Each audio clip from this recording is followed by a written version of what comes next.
ہم تمہیں آزمائیں گے خیر سے اور شر سے, تمہیں دے کے بھی آزمائیں گے اور لے کے بھی آزمائیں گے. تو اللہ تعالیٰ جب آپ کو لائف میں گراتے ہیں نا تو یہ بچانے کے لیے ہوتا ہے, شاید یا تو جہنم کی آگ سے یا آنے والی آفت اور مصیبت. تو اللہ تعالیٰ پہ یہ بھی اعتبار کہ وَلَا يَظْلِمُ رَبُّكَ أَحَدًا, اللہ تعالیٰ کسی پہ ظلم نہیں کریں گے. تو اللہ کا جو پلان ہے نا وہ مکمل حکمت, عدل, علم, پرفیکشن اور محبت کے ساتھ وہ پلان ہے. وما انا بظلام للعبید, اللہ تعالیٰ نے کہا کہ میں ظلم نہیں کروں گا. سو وین یو, یہاں سبحان اللہ, وہ جو ہم ایگزامپل بھی دیکھتے ہیں کہ جس میں اگر بیٹی اسکول سے باہر نکلے اور دیکھے کہ ماں بیٹھی ہوئی ہے اسٹیئرنگ کے پیچھے اور وہ بیٹھ جائے, اور ماں اگر گھر کی ڈائریکشن میں نہیں بھی جا رہی, کہیں اور جا رہی ہے, she will not panic, she will not scream and shout کہ مجھے کہاں لے کے جا رہی ہے, مجھے آپ ٹھیک ہے ہیلپ ہیلپ, کبھی نہیں کرے گی, بیکاز شی نوز کہ ماں کے ہاتھ میں اسٹیئرنگ ہے. لیکن اگر کوئی ان نون بندہ گھر کے ڈائریکشن میں نہیں جا رہا اور وہ ڈرائیور کہیں اور لے کے جا رہا ہے, she might panic. When we know the steering of our life is in the hands of Allah subhanahu wa ta'ala, اور ایک ماں کیا ہے, وہ تو 70 ماں کیا 1000 ماں سے پیار کرتا ہے. So why should we take stress and we should just say کہ اللہ knows, اللہ کے پلان میں, یا اللہ I trust your plan, میں نے آپ کے حوالے اپنا کر دیا, جو ہوگا مجھے پتا ہے میرے لیے خیر اور بہتری کا باعث ہے.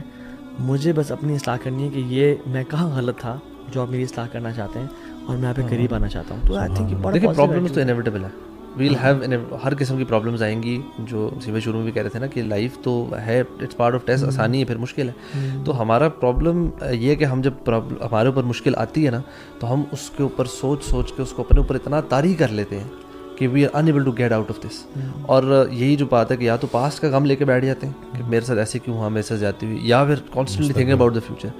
جبکہ ریئلٹی یہ ہے کہ جو میں بات کر رہا تھا قدر کے کانسیپٹ, وہ ہے کہتا ہے یار آپ پریزنٹ میں رہو نا, بیکاز آپ سے آج آپ کے کنٹرول میں ہے. Like this moment is in my control, نہ پاسٹ میرے کنٹرول میں, نہ فیوچر میرے کنٹرول میں. اللہ تعالیٰ نے مجھے اس سے بڑی ذمہ کہتے ہیں کہ بھائی تیرا نہ پیچھے کنٹرول جو ہو گیا وہ یو کانٹ چینج اٹ, آگے جو ہے وہ بھی آپ کے کنٹرول میں. So you control this moment of yours.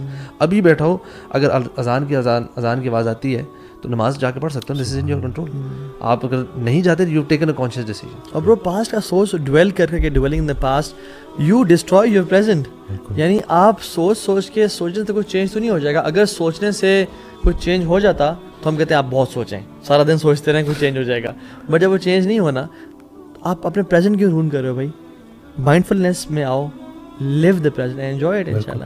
وہ ہے نا کہ جن لوگوں نے کہہ دیا کہ اللہ ہمارا رب ہے اور اس پہ ڈٹ گئے, تو وہ ڈٹنا بڑا ضروری ہے نا, کیونکہ جب آپ نے جو ان الذین قالوا ربنا اللہ ثم استقاموا, لیکن اس میں یہ چیز ہے نا کہ جب ہم نے کہہ دیا کہ اللہ ہمارا رب ہے تو پھر اللہ نے ٹیسٹ کرنا ہے کہ دیکھو بھائی کہ واقعی تم ایمان لائے ہو کہ نہیں لائے. اور اس میں سب سے پہلی چیز جو اللہ تعالیٰ ٹیسٹ کرتے ہیں نا قرآن, وَلَنَبْلُوَنَّكُمْ بِشَيْءٍ مِّنَ الْخَوْفِ, یعنی جو خوف ہم جو آج بات کر رہے ہیں نا, اللہ تعالیٰ نے اس کو لسٹ پہ ٹاپ پہ رکھا ہے کہ ہم تمہیں خوف سے آزمائیں گے اور بھوک سے. اور حضرت واسف رحمۃ اللہ کہتے ہیں کہ سب سے بڑی بھوک وہ ہے کہ خواہش بھی ہو اور پوری بھی نہ ہو رہی ہو.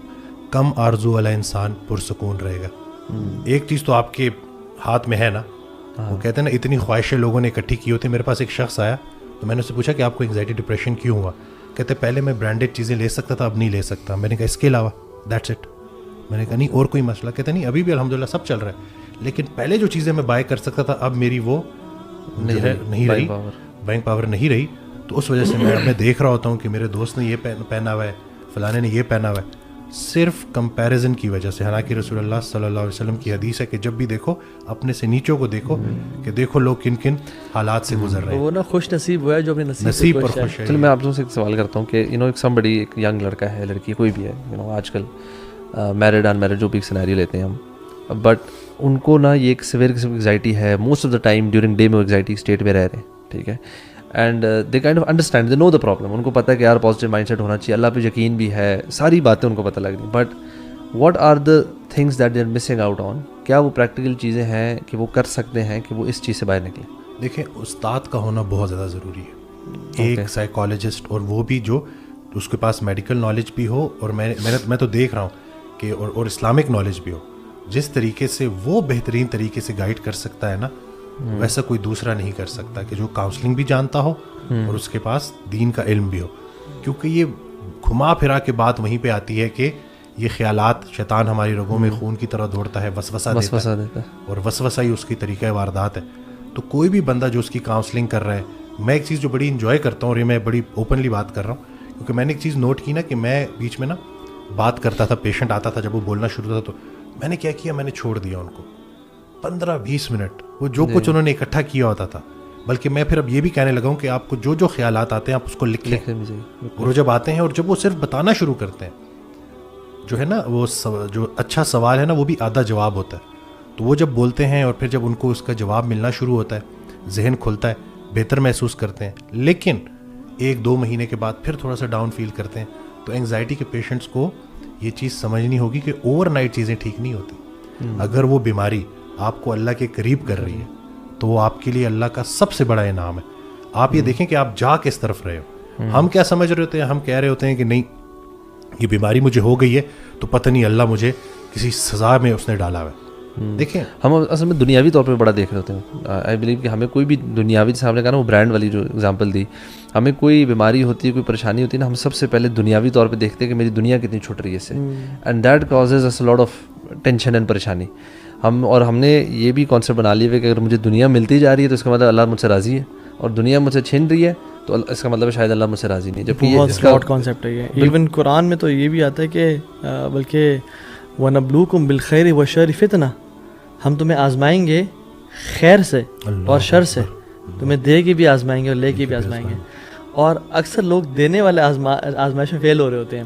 یعنی جب اللہ نے کچھ چھین لیا تو اکثر لوگ پاس ہو جاتے ہیں.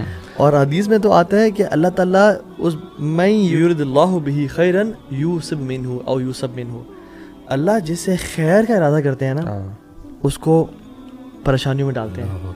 اور آپ دیکھتے نہیں ہیں کہ اللہ کے نبی صلی اللہ علیہ وسلم سے اللہ تعالیٰ سب سے زیادہ محبت کرتے تھے، ابراہیم علیہ السلام سے سب سے زیادہ محبت کرتے تھے، اور سب سے زیادہ ان کو ہی ٹیسٹ میں ڈالا. کس قسم کے ٹیسٹ ہیں ان کے؟ اور اتنے آزمائشیں.